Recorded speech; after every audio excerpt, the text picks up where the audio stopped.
আসসালামু আলাইকুম ওয়া রাহমাতুল্লাহি ওয়া বারাকাতুহু। প্রিয় ভিউয়ার্স, আশা করি সবাই ভালো আছেন। স্টপ টর্চার বিডি চ্যানেলের পক্ষ থেকে আমি খান রেজাউল ইসলাম রেজা সবাইকে আন্তরিক শুভেচ্ছা ও অভিনন্দন জানিয়ে আজকের পর্বটি শুরু করছি। আজকের পর্বের যে ভিডিও, সেই ভিডিওর মূল বিষয় হচ্ছে উত্তরাধিকার সম্পত্তি অথবা ওয়ারিশি সম্পত্তি যদি দিতে না চায় তাহলে কিভাবে সেই সম্পত্তি বের করবেন এবং উদ্ধার করবেন, সেই বিষয়টি নিয়ে বিস্তারিতভাবে আলোচনা করব। তাই ভিডিওটি না টেনে সম্পূর্ণ ভিডিওটি দেখার জন্য অনুরোধ রইল। আর ভিডিওটি দেখার পরে যদি ভালো লাগে, মন চায় লাইক কমেন্টস করবেন, শেয়ার করবেন। আর আমাদের চ্যানেলটি যদি ভালো লাগে, আমাদের পরিবারের সদস্য হতে চান, তাহলে চ্যানেলটি সাবস্ক্রাইব করে পাশে থাকা বেল বাটনটি অন করে দিয়ে আমাদের সাথেই থাকুন। প্রিয় ভিউয়ার্স, আমার এই চ্যানেলটি যারা প্রতিনিয়ত দেখেন প্রত্যেকটি ভিডিও, তাদের মধ্য থেকে অনেকেই প্রশ্ন করেছেন যে তারা ওয়ারিশি সম্পত্তি পাচ্ছেন না, আবার ওয়ারিশি সম্পত্তি আছে কি নেই সেটিও কিন্তু তারা বের করতে পারতেছে না। আর থাকলেও যারা অন্য ওয়ারিশরা সেই সম্পত্তি ভোগ দখলে আছে, তারা বিভিন্ন ধরনের টালবাহানা করে সেই সম্পত্তি দিতে চাচ্ছে না। তাহলে এই বঞ্চিত ওয়ারিশরা কিভাবে সেই সম্পত্তি বের করবে? তো আমি এই বিষয়টিকে দুইটি ভাগে ভাগ করে নেব। প্রথম অবস্থাতে আলোচনা করব যে আপনার ওয়ারিশি সম্পত্তি আছে কি নেই, সেই জিনিসটা কিভাবে বের করবেন, এবং পরবর্তীতে সম্পত্তি থাকার পরে যারা বঞ্চিত হয়েছেন তারা কিভাবে সেই সম্পত্তি উদ্ধার করবেন। তো সর্বপ্রথমে আপনি যদি জানতে চান যে আপনার সম্পত্তি আছে কি নেই, অতএব বাপদাদার যে ভিটামাটি, বাপদাদার যে এলাকা, দাদার নামে সম্পত্তি আছে, দাদার বাবার নামে সম্পত্তি ছিল, সেই সম্পত্তি পৈতৃক সম্পত্তি হিসেবে আপনার পাওয়ার কথা এবং অগ্রাধিকার ভিত্তিতে আপনি একজন ওয়ারিশ হিসাবে সেই সম্পত্তি পাবেন। কিন্তু সেই সম্পত্তি এখন যারা ভোগ দখলে আছে, অর্থাৎ অন্য ওয়ারিশরা, তারা দিতে চাচ্ছে না।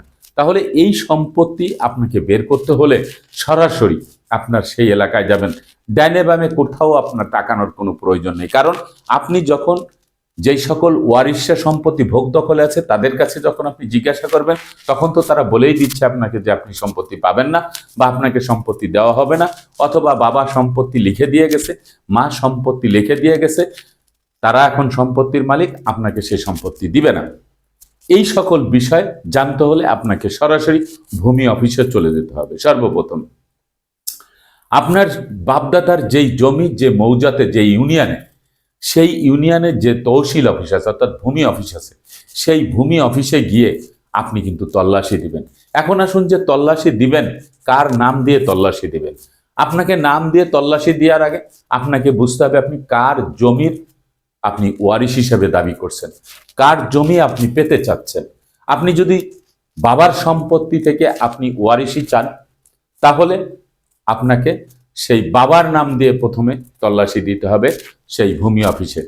ভূমি অফিসে যখন তহসিলদারের সাথে কথা বলবেন, আপনার বাবার নাম বলবেন, আপনি সেই মৌজার নাম বলবেন, এই সব কিছু বলে যখন তাকে আপনি বুঝাবেন, তখন এই বাবার নাম দিয়ে সার্চিং দিলে আপনি কিন্তু সেই সম্পত্তি তাদের যে রেকর্ড বইতে এন্ট্রি করা আছে সেখানে তল্লাশি দিলে পাওয়া যাবে। এখন আসা যাক যে বাবার নামে সম্পত্তি সেখানে এন্ট্রি করা নাই, দেখা গেল কোনো চাচার নামে আছে, কোনো ফুফুর নামে আছে, তাহলে আপনার দাদার নাম দিয়ে কিন্তু তল্লাশি দিতে হবে।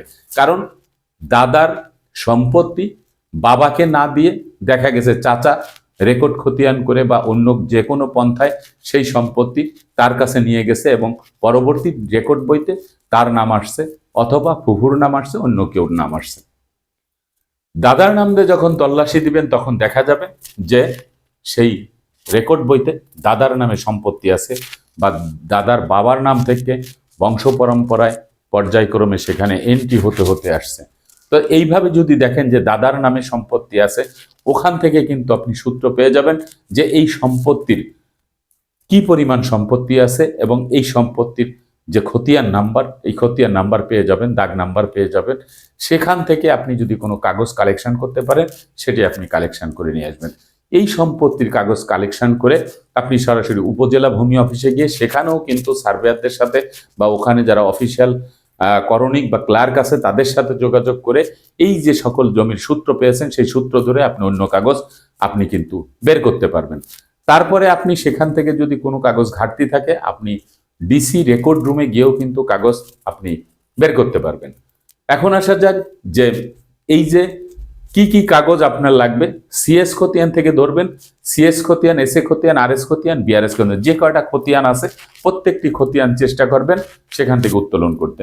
যেই খতিয়ানটি আপনার ঘাটতি থাকবে সেই খতিয়ানটি ডিসি রেকর্ড রুম থেকে, অর্থাৎ জেলা প্রশাসকের কার্যালয়ে একটি ডিসি রেকর্ড রুম আছে, সেখান থেকে আপনি বাকি কাগজ তল্লাশি দিবে, আশা করি সেখান থেকে পেয়ে যাবেন। তারপর হচ্ছে যদি মানচিত্রের প্রয়োজন হয় তাহলে উপজেলা ভূমি অফিসে যদি সার্ভেয়ারের সাথে যোগাযোগ করেন সেখান থেকেও কিন্তু আপনি মানচিত্রগুলি অর্থাৎ ম্যাপ সেটি আপনি কালেকশন করতে পারবেন। তারপরে যদি সেটি না পান তাহলে আপনি তেজগাঁ ভূমি অফিস, যেটি 7 রাস্তার মোড়, সেই ভূমি জরিপ অধিদপ্তর, সেখানে যে যদি আপনি আপনার যে উপজেলা বা জেলা উপজেলা ভিত্তিক সেখানে কিন্তু মানচিত্র পাওয়া যায়, সেখানে আপনি দরখাস্ত করে বা অ্যাপ্লাই করে আপনি সেখান থেকে মানচিত্র, সরকারি যে ফি আছে সেটি জমা দিয়ে মানচিত্র নিতে পারবেন। এখন আসা যাক, যদি দলিলের কোনো বিষয় হয়ে থাকে, যে দলিল আপনার দাদা বা আপনার বাবা যে সম্পত্তি আপনার বাবাকে সেখান থেকে বঞ্চিত করা হয়েছে, কোনো দলিলের রেফারেন্স দেওয়া হচ্ছে, তাহলে সেই তহসিল অফিস থেকে সেই দলিলের রেফারেন্সটি নিয়ে আপনি সাব রেজিস্ট্রার অফিসে গিয়ে কিন্তু আপনি তল্লাশি দিবেন। অনেক সময় দেখা যায় যে আমাদের অনেক সিন্ডিকেট আছে যারা এই যে দালাল চক্র বা দুর্নীতিবাজ, তারা অনেক সময় অনেক ভুল তথ্য এন্ট্রি হয়ে যায়, ভুল করেও হয়ে যায়, উদ্দেশ্য প্রণোদিতভাবেও হয়। তো এইগুলির সত্যতা যাচাই করার জন্য আপনাকে কিন্তু সেই সাব রেজিস্ট্রার অফিসে গিয়ে সেই দাদার নাম দিয়ে বা বাবার নাম দিয়ে তল্লাশি দিলে আপনি কিন্তু সেই দলিল হয়েছে কিনা বা আপনার বাবার নামে দলিল, কোনো দলিল মূলে জমি ক্রয় করা হয়েছে কিনা বা দাদা ক্রয় করেছিল কিনা, এই তথ্যটাও কিন্তু আপনি সাব রেজিস্ট্রার অফিস থেকে পেয়ে যাবেন। সাব রেজিস্ট্রার অফিসে সাধারণত 5-7 বছরের ডকুমেন্টস বা বালামবই সেখানে রাখেন।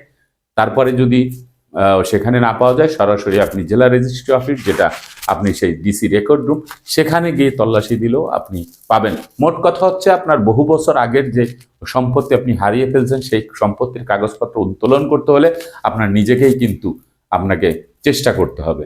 এই কাগজপত্রগুলি আপনি কিন্তু উত্তোলন করলেন, করার পরে আপনাকে কিন্তু একটি ওয়ারিশ কায়েম সনদ নিতে হবে সরাসরি আপনার ইউনিয়ন পরিষদের চেয়ারম্যানের কাছ থেকে। আপনি যে আপনার বাবার সন্তান অথবা আপনার বাবা যে আপনার দাদার সন্তান, এইভাবে আপনার একটি ওয়ারিশ কায়েম সনদ নিতে হবে। এই ওয়ারিশ কায়েম সনদের ভিতরে কারো নাম বাদ দেওয়া যাবে না। আপনি যদি মনে করেন যে আপনার বাবা বঞ্চিত হয়েছে, আপনি বাবার পক্ষে আপনি কাগজপত্র তুলবেন, আপনার বাবা জীবিত আছে, তাহলে আপনি কিন্তু সেই দাদার নাম থেকে আপনি ওয়ারিশ কায়েম সনদটি নেবেন এবং সেই দাদার যে ওয়ারিশ আছে প্রত্যেকটি ওয়ারিশের নাম আসবে। কেউ যদি মারা যেয়ে থাকে তাহলে মৃত ব্যক্তির নাম দিয়ে মৃত ব্যক্তির যে ওয়ারিশ আছে সেই ওয়ারিশদের নাম কিন্তু মৃত ব্যক্তির পরে সেখানে এন্ট্রি করতে হবে।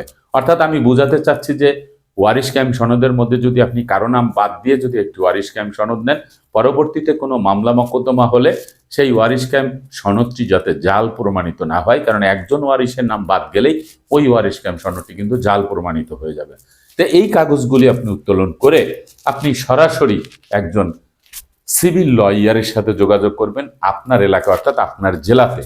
আপনার জেলার যে জজ কোর্ট, সেখানে দেওয়ানি আদালতে যারা জমি সংক্রান্ত বিষয়ে কাজ করে, একজন সিভিল লয়ার, অভিজ্ঞ লয়ার, তার সাথে কথা বলে আপনি আপনার যে সত্যের মামলা, যেটি বাটোয়ারা মামলা যদি আপনি দেন, তাহলে আপনার এই সম্পত্তি কিন্তু বের হয়ে আসবে। এখন দেখা গেছে 2-1টি রেকর্ড যদি বড় ভাইয়ের নামে হয়ে থাকে, চাচার নামে হয়ে থাকে, কারো নামে হয়ে থাকে, সবকিছু এই মামলার মাধ্যমে সংশোধন হয়ে চলে আসবে। সবচেয়ে একটি বড় কথা হচ্ছে, গণপ্রজাতন্ত্রী বাংলাদেশ সরকারের মাননীয় প্রধানমন্ত্রী, তিনি কিন্তু বাংলাদেশে 2023 সালে সর্বপ্রথম যে ভূমি সম্মেলনটি হয়েছিল তেজগাঁতে, তিনি কিন্তু এখানে স্পষ্ট করে একটি কথা বলেছিলেন যে ওয়ারিশ সম্পত্তি কোনোভাবেই যেন কোনো ওয়ারিশকে বঞ্চিত না করা হয়। যদি কোনো ওয়ারিশকে বঞ্চিত করা হয় আর এটি যদি ধরা পড়ে এবং প্রমাণিত হয়, তাকে কিন্তু জেল জরিমানা হবে, শাস্তি পেতে হবে,